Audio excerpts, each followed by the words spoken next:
বাংলাদেশে যত গণভোট হয়েছে সবসময় সরকার একটা পক্ষ নিয়েছে। গণভোটের মাধ্যমে কোনো নতুন সরকার গঠিত হয় না। এই গণভোটটা কিসের দেখেন, আমরা দায়িত্ব নেওয়ার পর থেকে বলেছি আমাদের প্রধান কাজ তিনটা: সংস্কার, বিচার, নির্বাচন। ঠিক আছে, এখন আমরা তো সবসময় সংস্কারের পক্ষে অ্যাডভোকেসি করেছি না? এই যে আপনার জাতীয় ঐক্যমত্য কমিশন গঠন, জুলাই চার্টার প্রণয়ন, সব তো সরকারি উদ্যোগেই হয়েছে। তা আমরা মনে করি গণ অভ্যুত্থানের অন্যতম প্রত্যাশা হচ্ছে সংস্কার।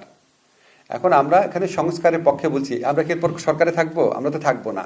আমরা সংস্কারের পক্ষে বলছি।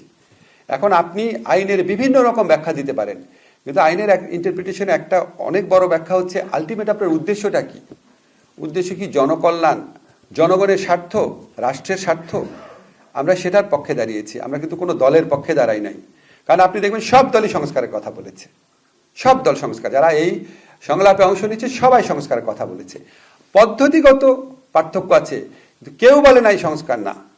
এবং আপনারা যদি ভালো করে লক্ষ্য করেন, আপনারা পত্রপত্রিকায় রাজনৈতিক দলগুলোর মতভেদের কথা অনেক এনেছেন। আমি তো খুবই কম মতভেদ দেখি, খুবই কম মতভেদ দেখি। প্রক্রিয়াগত পার্থক্য আছে কিছু, সবাই সংস্কারের পক্ষে। এখন আপনার যদি আমরা যে গণভোটের পক্ষে যে প্রচারণা চালাচ্ছি, এটা সংস্কারের প্রতি যে আমাদের কমিটমেন্ট, সেই কমিটমেন্ট থেকে করা হয়েছে। আমরা প্রথম থেকেই বলেছি আমরা চাই বাংলাদেশে অনেক সংস্কার হোক, যেটা আমাদের পক্ষে করার কথা সেগুলো তো আমরা করছি।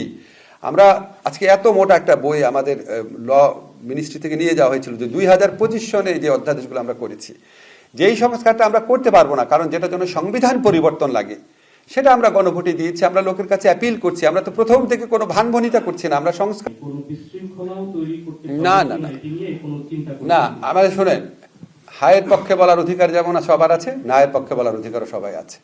এখন আপনি যদি মনে করেন আপনি অধিকাংশ ক্ষেত্রে শেখ হাসিনার ফ্যাসিস্ট আমলের ব্যবস্থা অব্যাহত রাখতে চান, দেশে বৈষম্য, তারপরে নিপীড়ন, মানবাধিকার লঙ্ঘন আগের মতোই অব্যাহত থাকুক, আমার কোনো সমস্যা নাই, আপনি বলেন আমি নায়ের পক্ষে আছি, সমস্যা নাই। কিন্তু আমরা কাউকে এই প্রচারণা থেকে বিরত রাখার কোনো অধিকার আমাদের নাই, কোনো ইচ্ছা আমাদের নাই। আমরা মনে করি যে এটা মানুষের বিবেকবোধের ব্যাপার।